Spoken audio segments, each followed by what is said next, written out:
In this video today, I'm going to give you 5 tips to help you hit that out there, the holy grail, the fairway. Let's get stuck into it.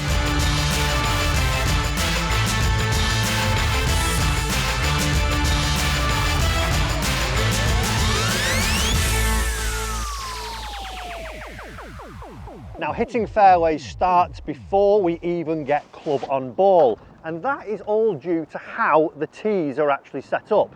We're here on the 18th hole at Formby Ladies Golf Club, and if we look at actually where the tees are positioned on this hole, if I were to stand in the middle and actually draw a line down the centre running towards the fairway, they don't point directly to the centre of our fairway. They're actually pointing out towards the left-hand side. And you'll find that with a lot of tees. They'll always generally be slightly off from the centre line. So before you even hit a shot, we've got to learn to actually aim appropriately. So once you've got your club out of your bag that you're going to hit, you want to come in, and what you want to actually do is just take a few steps behind and just gauge where these tees are actually aiming, as we can see there towards the left-hand side. So once your ball is now in the ground, try and actually pick something out in front of your golf ball that defines where the middle of the fairway is. So for me, if I just draw a little line up here with my golf club, it's actually about 15 degrees off the line of where square is on these tees. So before we do anything, let's just make sure that we're actually going to be aiming correctly so we can start to hit a few more fairways. And that little tip of picking something out in front which splits the middle of the fairway will be a great way for you actually to aim correctly and find the fairway. Look at that.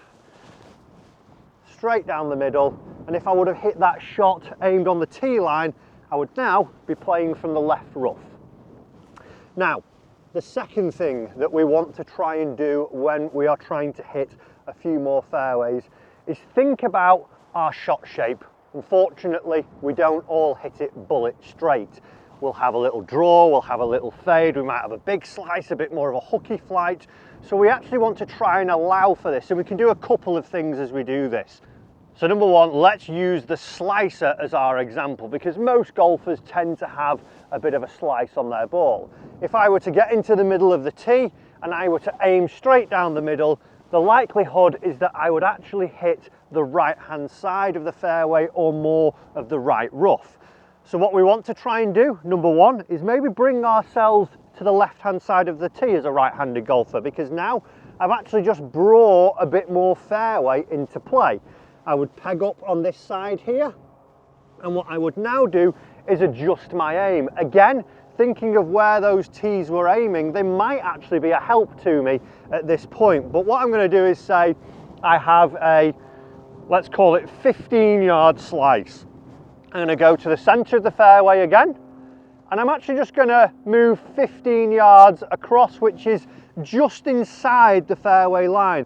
And one top tip I would suggest is don't go excessive with it and don't be aiming over trouble. If I were to aim here and aim into these bushes expecting more curve, that could bring in some real danger then, and if you were to just pull it, you're going to be in a serious amount of trouble. So even if you do have a little slice and it just bounces into the semi, that's not the worst thing ever. But for us as a little slicer, I'm going to aim just inside the left side of the fairway. I've gone now to the left side here, and with my 15-yard slice, if I were to hit this, what I can do is bring it back towards the middle of the fairway.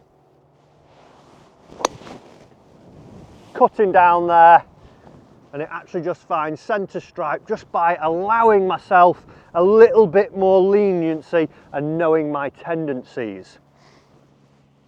One other thing that we might do, and we're all eager to do this, is as soon as we get on the tee, get the driver out the bag.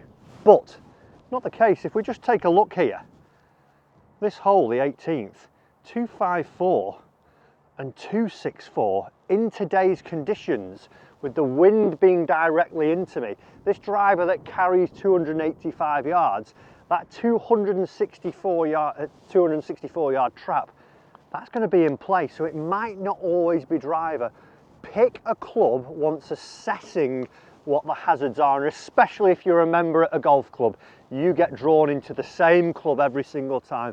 It's the 13th I always hit my driver. On the par 3-6, I always hit an 8-iron. Take into account, what's the wind doing today? Into off the right. Where are the bunkers? How do I feel in myself? Am I hitting it as good as I normally do? Do I actually feel like I've got that distance in me? No. If not, we need to then pick another club. So it might be a case that here for me, we saw that 264 and actually 247 was another bunker. I'm actually going to pick a club here today, a 2-iron that flies 235, and into this wind I know will not get the bunker that sits at 247 yards. So tip number 3, make sure you don't just pull the driver, actually get something out that will take into account the hazards out on the golf course and hit a shot that's actually a little bit more strategical. But if we were hitting the driver, a little top tick, a sneaky tip that I like to do, especially when I've got this in, I want to try and promote a little bit more backspin if I were to try and find more fairways with driver. So what I tend to do here, if I were to take my normal tee, let's say my normal tee shot, I would have the ball pegged this high where the equator of the ball is sat just above the top line there. What I'm now going to do is actually peg it down a little bit more. The reason for this, I'm going to find a little bit more of the bottom of the driver, and also it's going to promote me to hit ever so slightly more neutral or down on it. Thus, that's going to bring my backspin up, which will straighten out the flight. I'm going to lose yardage. I might use 10, 15, 20 yards depending on the strike, but what we should see is that backspin gets up and my ball flight gets a little bit straighter as I do so. This is a top one if you're really nervy out on the golf course and there's a fairway that you want to hit. It might be the 18th where you need a good drive to get away. Peg it down slightly, expect a little bit more of a bottom strike and hit that spinny driver there that goes straight towards the centre of the fairway. And my final tip, this is something that we probably overlook a lot in the game of golf, considering this is the implement that we want to hit this with. We want to try and hit the thing out of the middle.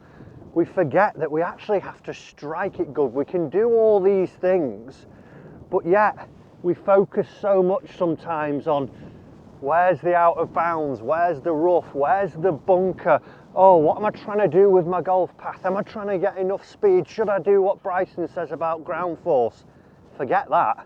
Let's just try and hit the meat of the golf club. Let's get it out of the centre. So be really aware, and it's like hand-eye coordination.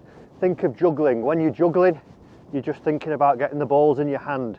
When you think of the driver here and hitting the fairway, let's think about that. Right, let's put a good strike on this and send it towards the fairway. I've done all my decision making.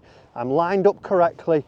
Now I just want to focus on getting that ball out of the middle to see I can actually get it down the fairway just like that one. That's 5 for 5. Do these things and you will start to hit more fairways.